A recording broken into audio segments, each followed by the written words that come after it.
Here we go. Welcome to episode 4.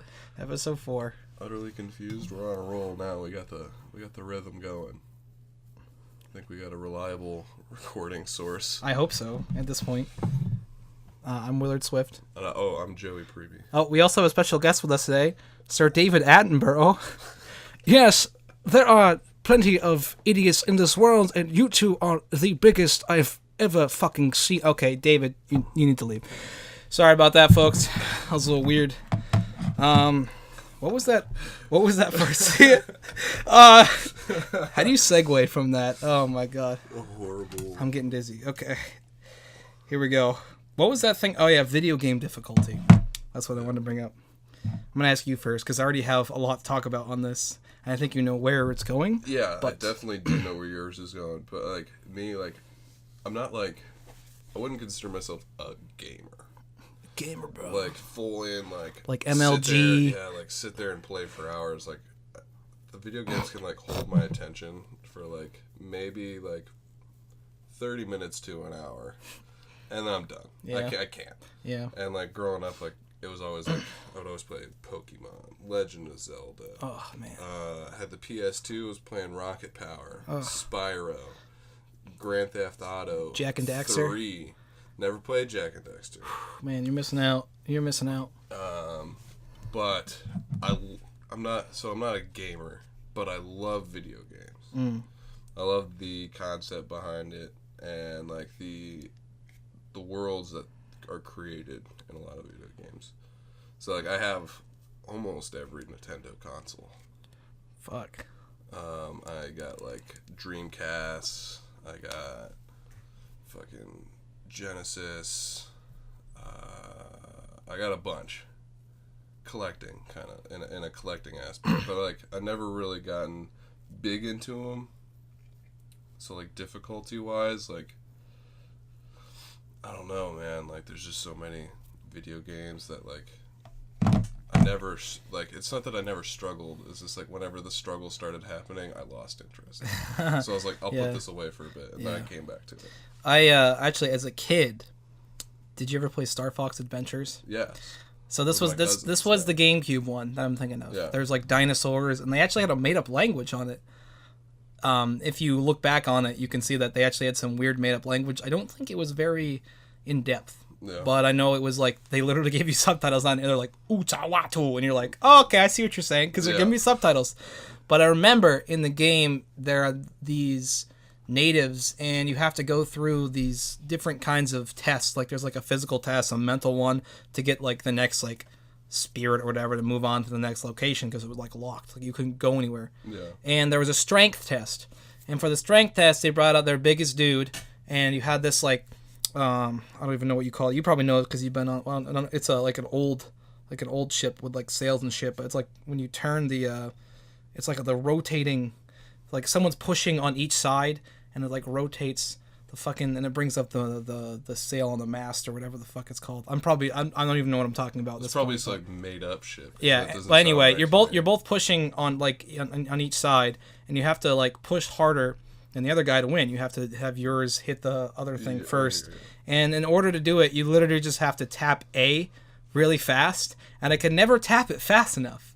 So I called my cousin over, who was he's 3 years older than I am, and it's just literally you have to set your hand in a certain position where you can just be and but if you couldn't do it that fast and that consistently, it you couldn't pass it. And I always struggled with that. I remember playing it through, one time, could never beat it, and then I finally got him to do it. I beat it once, and then I remember coming back to it maybe a couple years later, and I finally beat it, and I was like, that seemed really stupid. That was so dumb that I couldn't press it fast enough. And it wasn't just a consistent you had to it was that fast. Yeah. You had to be so quick with it, and it was dumb. I just remember being so pissed at that, but I was so fucking happy when he finally beat that. I was like, yeah, strike test, and it was only halfway through the game too. It wasn't an end game thing. Yeah. But yeah, nowadays stuff's a little more difficult than that. Yeah. So a couple of years ago got into Dark Souls, which is known for being notoriously difficult. People, it's stupid. Yeah. It's probably one of I'd say it's probably one of the most difficult games I've ever played, and it's not just because like I lost interest, but like I was sitting there fucking struggling. What it is you're playing in third person. It's a action adventure RPG, whatever you want to call it, and the Dark Souls setting, it's by FromSoft Studio. They made a few of them. They made one that was set in like the Victorian era, and the new one that I'm playing right now is set in 16th century, 15th century, something like that, feudal Japan. But the Dark Souls one is like medieval era, so you can imagine like knights with swords and stuff like that. And it's known for being notoriously difficult because you can die in basically 2 hits, and all the enemies are super aggressive, and the bosses have massive health bars, and they're like generally pretty big. It's made it seem super intimidating. One of the reasons why people don't like it so much is because you die so often. You have to like come back and try again and try again. And what happens though is it has such a massive learning curve that, and when you finally are able to beat that boss that you spent so long on, it's like the feeling you get is like unreal. It's like unlike any other game. And Dark Souls 3 was my first experience with that. And I remember the vanilla game, it was like 74 hours, I think, to beat it. And when I finally beat that last boss, I was, oh my god, I was flipping out. And then like with DLC, I think it was 99 hours. Yeah. But I mean, god. But then when you're actually able to like look back on it and like play it again, go through like a new game, you're almost kind of like laughing at it because you're like, well, I know exactly how this works now. And it almost seems like, I don't want to say too easy, but it's almost like funny looking back on how much you were struggling on it, and you're like, wow, this is like easy as shit. I know what button to press and everything. Yeah. And it's not it's because you do know what button yeah, to press. you do. But it's like it's nice having that satisfaction and being able to change it up. And there's nothing like finally beating that game. Oh my god, ridiculous. It's absolutely stupid. But also, what's so great about them, FromSoft, the studio that makes it, is when you look back on it, it's just like a beautiful game. Yeah. Graphics are like intense. Storyline is like goes so in depth. I mean, you could spend hours on just a storyline. All of them are all originals. beautiful. All original soundtracks. People were kind of pissed at Bloodborne, which was made in 2014. Dark Souls 3 was 2016, I think. That it didn't win Game of the Year soundtrack or original soundtrack Game of the Year. It lost to Metal Gear Solid 4 or 5. What? Yeah. But if you ever want to listen to a really good like video game soundtrack, look up just like the Bloodborne soundtrack or the Bloodborne the Old Hunters DLC. Oh my god. That studio somehow makes the DLC better than like the original game. Yeah. I know like there's a lot of games I played where you're like, oh, I don't want to spend money $20 on something that I don't know if it's going to be good or not. And I don't know if it's going to enhance the story, but man, FromSoft like comes through clutch with that stuff, and it's incredible. I mean it's worth looking into if you're decent at video games. You want a challenge. Yeah. But that's what I did. I was kind of like, I want to play this because I know it's so hard. I want to like teach myself to do it. I mean, it's kind of like testing yourself. Yeah, it really is. I mean, I punched a couple of things. I mean, I got that pissed at it, and then I was like, when I'm at this point, I'm starting to like hurt my hand. I'm like, all right, you just gotta stop playing. You gotta know when to stop. Yeah. Because you actually get to a point, at least for me, where the game is like, I'm halfway through the game and I'm already like super invested in it, and it's so good. And then I'm like, oh, I really, really want to beat this boss like so bad. Like I've already gotten this far. Like, why can't I beat this boss? And then like after about 30 times, you're like, Jesus Christ, I need to stop. Yeah. It's ridiculous. Like one wrong step and you're screwed sometimes, and it's like, oh, it's crazy. The thing about Dark Souls though. So you got Dark Souls, Bloodborne, and Sekiro, which I'm playing right now. Dark Souls, like, you have a lot of shields, so you can actually do quite a bit of blocking, which is kind of helpful, especially when you first introduce to that game. You kind of want that safety, even though sometimes it doesn't really help with some bosses, but for the most part, it's pretty nice, especially with, like, normal enemies. Bloodborne has no blocking. It's no blocking at all. I mean, it's just dodging, mostly. But another factor about Dark Souls and Bloodborne and Sekiro, all those games, is parrying. And in Dark Souls 3, you parry with shields, or in some case, like 1 or 2 weapons. And if you get that parry off, you can go in for extra damage, but you have to time it right. It's kind of crazy. It's really frustrating just learning how to do that. Yeah. Bloodborne is sort of parrying, but you have a gun and you shoot it, enemy goes down. Sekiro has no parrying, but it's all blocking with your sword. So you don't actually have any shields.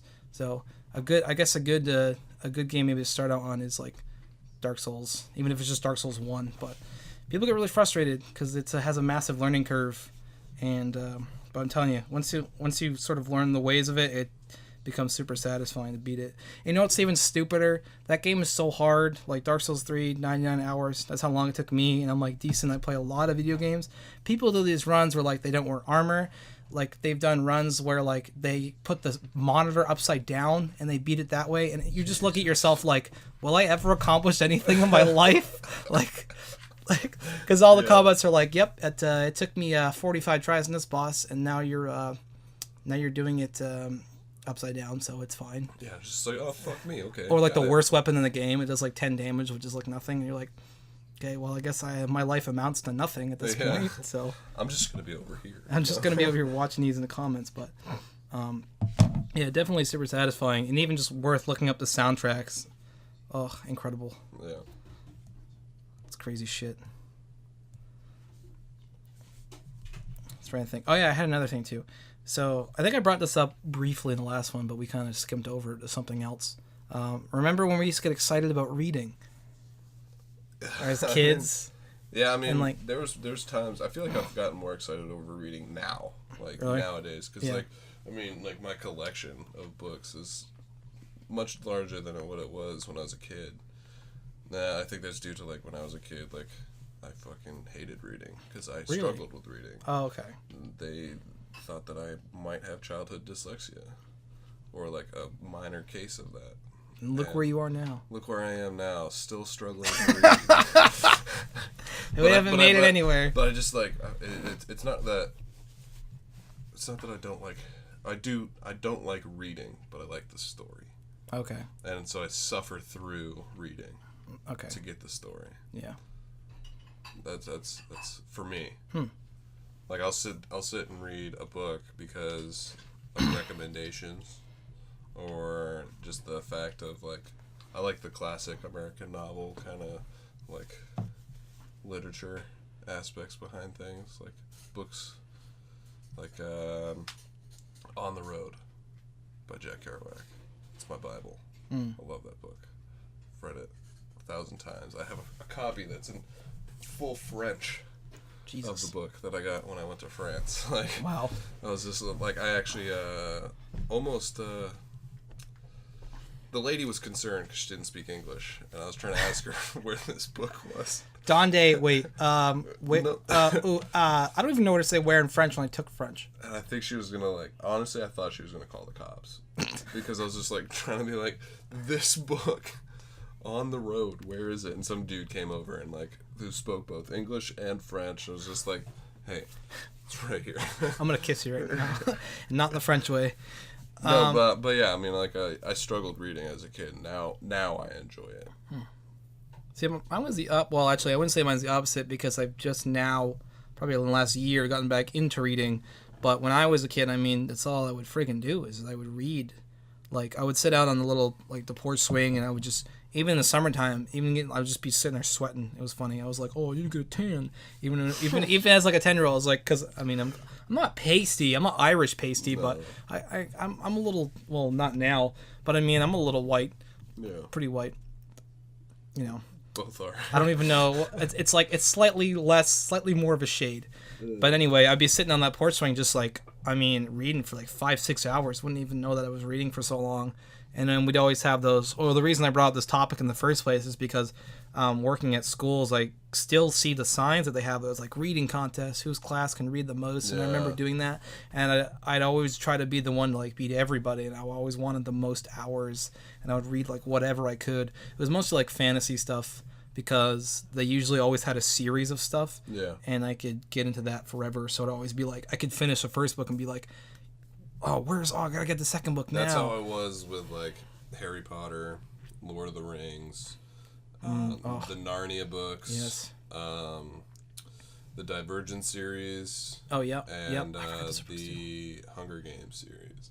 While I was in school, like I picked up one book, and when I was reading those books, I was like, my reading problems are gone. Yeah.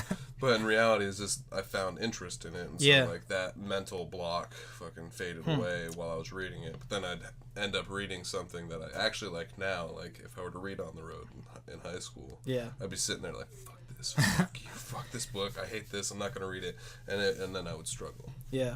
Damn. You know what's funny? Nowadays they're making movies out of everything, which they shouldn't do. They really should. They really should stop doing that. However, I'll get to that in a second. My first point is, if you watch a set of movies like the Divergent series and you're like, oh yeah, I read the books, like nowadays you say stuff like that, it makes you sound more refined. Yeah. Almost, because you're like, oh, this guy knows like what's gonna happen. This guy knows all like the things that they missed out on and stuff, and like here I can sound snobby or whatever you want to go with that. But yeah, I think it's better that they make books or movies out of books that have like good storylines or like or at least praised well, because at least the movie will be okay at the worst. But nowadays they're coming up with these ideas where they're like recycling everything and they're trying to put it in their own way, and all they focus on is like the aesthetic appeal, and it's just, and you're like, where's the story? Like I am a heavily story driven person. I can have shitty graphics and everything, but like if the story is good, like that makes it for me. I mean, like nowadays, for example, like if you play something like Link to the Past on the Game Boy, I mean that doesn't look super fantastic compared to the games we have now, but like when you look back at the storyline, it's like that's so good, it's so well written. But I feel like there are some books that have these beautiful storylines, or they're just fascinating and they're good, and then they get turned into movies and it's absolute complete garbage. Yeah. And like I'm just gonna shit on this one movie, but it's a good book, Fahrenheit 451. They made it into a movie. It's got Michael B. Jordan, the guy that plays fucking he's in the new Superman movies, not Henry Cavill, but the other Kryptonian that's against him. I don't know. Okay, I couldn't tell you. Well, I don't remember his name, but utterly confused. But that guy, he's been in a bunch of movies. He's a great actor, older dude, and they were both in it, and they're like more or less big name actors, like big face name actors. Like they should be producing great pieces of art.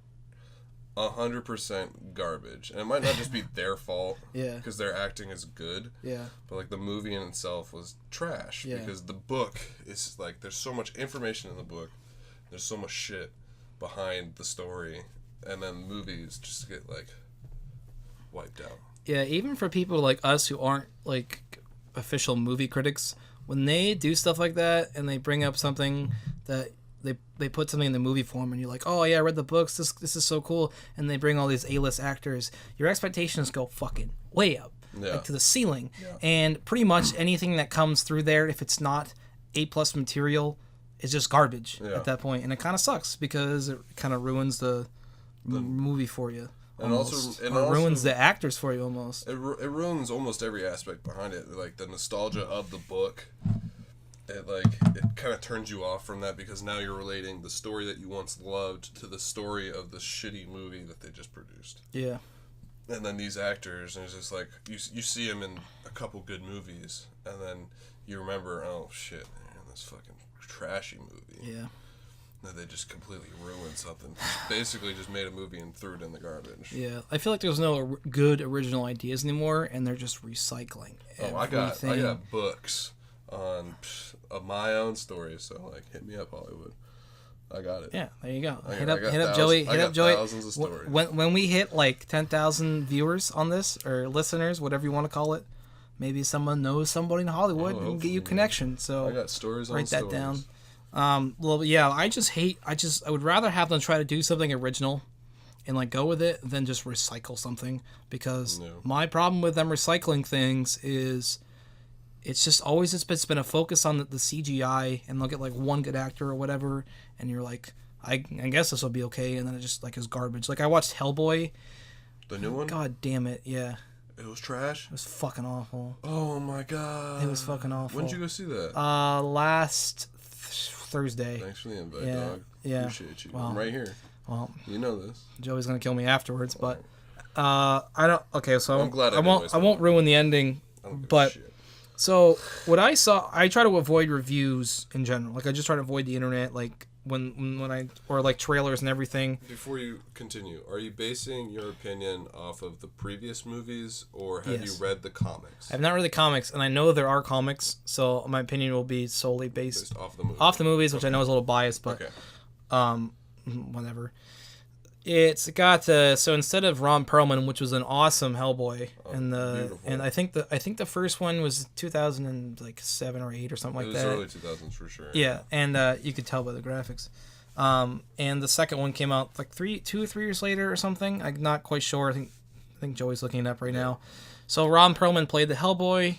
Storyline was really good. I think it's really good for the first one. I remember. One of the best parts about it, though, was his sidekicks. First one was 2004. 2004, holy moly. Yeah. It's a beautiful movie. Yeah, beautiful movie. One of the best parts about it, though, was just like, it had this kind of like, you know how like Quentin Tarantino has like a specific style when you watch it and you're like, this is Quentin Tarantino? Yeah. This is, I think it's Guillermo del Toro. You watch it and you're like, it's got this darker vibe to it, and it's really, really good. And the best part about it was, I think, the sidekicks to it, and the sidekicks also had backstories and everything, and they like actually went in detail about like Abe, he was like the water. He's like basically like a some kind of cross between like some I don't know like an underwater. It's just an amphibious creature. But like hybridized like with like a human. And he could like read people's like emotions, I think, and I don't think it's their thoughts. I believe it's their emotions, because you know how he likes he takes off his glove and he's like, touch my hand, and then like he likes like you suffered great pain. I think he said he can like see things. Yeah, he has some kind of premonitions and everything too, but that one was fantastic. I don't even remember what the storyline was for the first one. Oh yeah, the Hellboy's like just trying to figure out like because he comes from like this other dimension.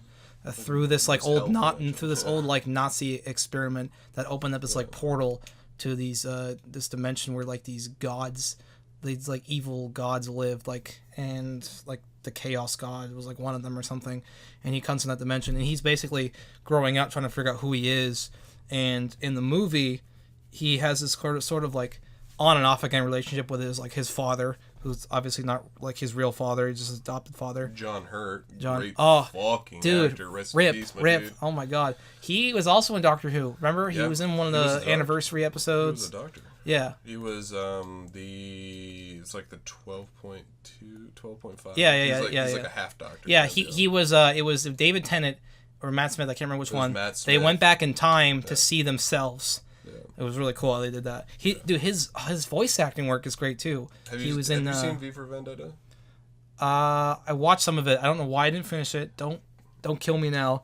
I watched some of it. I don't know why I didn't finish it because I liked it. He's in that. He plays like the prime minister.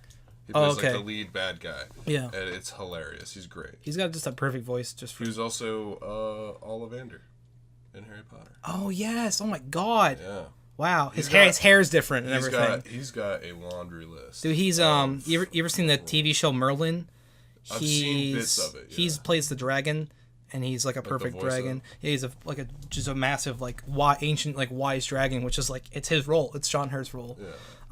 Yeah. He was in that. He's great in that movie too. They had so many that cast of Hellboy is just stacked. Yeah, it's really good. Like list some of them off. So you obviously got Ron Perlman, Selma Blair. She plays Liz, the girl. That's love. She's immune to fire. She's like, she also I don't know why, but she's like fire.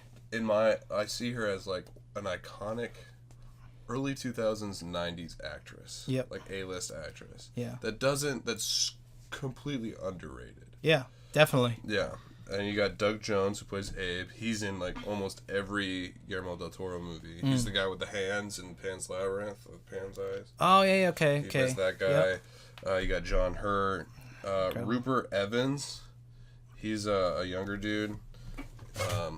He plays one of the agents. You've seen him in so many things, and you never knew it. And he's great. Then you got Jeffrey Tambor, who plays like the head of the company, also in everything, but you never really. Oh yeah, that guy is in everything. Yeah. Oh my god. And it like, just those main characters. It's just. Yeah, It's so good. The cast great. is so good, and that's what's so good about it is like there was a really good focus on like obviously Hellboy's the main character, and they focus really well on that, and like they hone in really well on like the villains that are going after him. Like one of them is an assassin, and he's like, he is not like a man, but he has the same structure as a man, and he's like full of gas. Yeah, and he's basically like they wind him up they literally wind him up like a clock, and like that's how he moves. He's like made of like gears and shit, and he was like an assassin. But they weren't afraid to like kind of get dark about it too, which is what I like when movies are able to actually like go into that. So what they did, my point being, is that getting back to the actual original story, the new Hellboy, it was dark, it was good. Like it's actually rated R. I think the last two, or the previous two, were PG-13, but they were still pretty bloody. But this like got into the vulgarity and everything, which was kind of nice. It just made it even more like how it should be. Like that's how Hellboy would be. Like literally, if you watch the movie too, he says shit like so many times. David Harbour does in the new Hellboy. Yeah. What they did though is it was more like they had this side character who came in. She came in about half an hour through the movie, and the backstory is that he just saved her from someone who tried to steal her. But they didn't have much of a relationship after that. Like he didn't say like they hung out together throughout the years. He just sees her and he's like, "Oh, I remember you. I saved you 20 years ago. Oh, cool. Yeah." And then there was some other agent who had the power of like some other beast. You find out later. But he didn't have any relationship to either of them. He just kind of came into play. They're like, "Oh, let's just throw this guy in." So they don't really have much connection with each other, and they don't really hone in on the character's backstory that much. Which I felt was really important, more or less, to like the emotional connection of them. Yeah. Like that's what like keeps you going in a movie too. Is just like another guy dies, you're like, no, like fuck, you know. And you have that kind of like you say maybe if you say it out loud, if you say it in your head, and you're like, shit, I gotta keep watching. Like how does this end? Like it piques your interest. This was just kind of like, oh cool, we have Hellboy. Here's the story. Go. Yeah. And it was just kind of like, and the CGI kind of sucked. It was a bigger focus on the CGI than it was like real costumes. Like that's what was so cool about the older Hellboy movies is it was just like there was less real CGI, costumes. Yeah, like makeup. Did you see the second one, the Golden Army? Yeah. The dude that was made of gas. His name was like Klaus or something, yeah. And he was like super smart. He was really he was controlled by vapor, but he looked like a robot almost. And that was a costume too. And if you could just like look on the costumes and the makeup they did, it was all. There wasn't any CGI on it, and that's what like made it really cool. Is like they put effort into just that.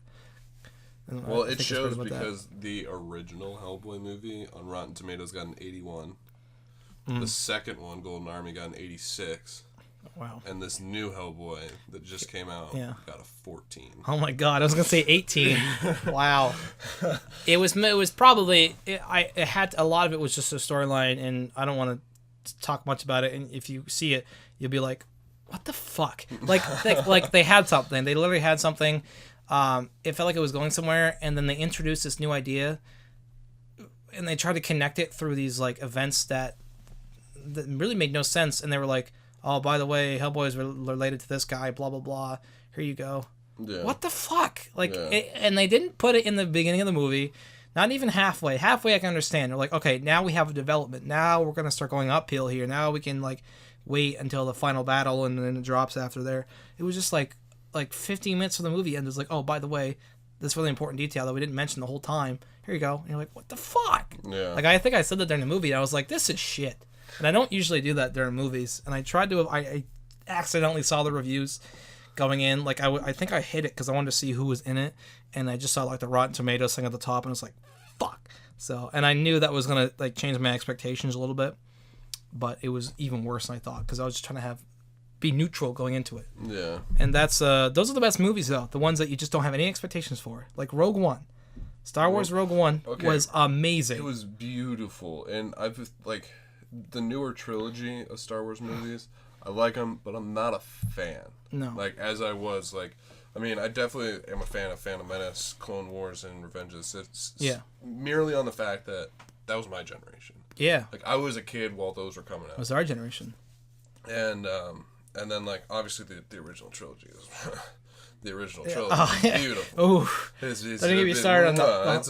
It's a beautiful... masterpiece. Yeah.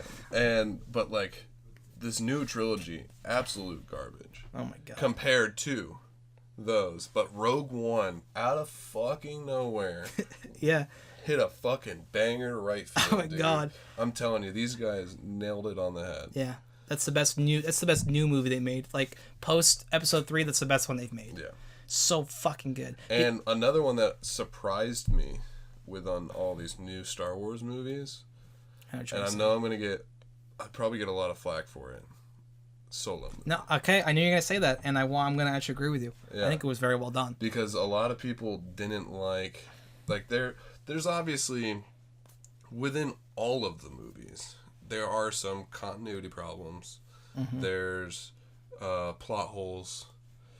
That's expected out of something so big and so vast. Oh yeah, like even just trying to stick to canon is like ridiculous. But and the extended universe, it's just crazy. Yeah, exactly. Like the extended universe expands into books, video games, comics.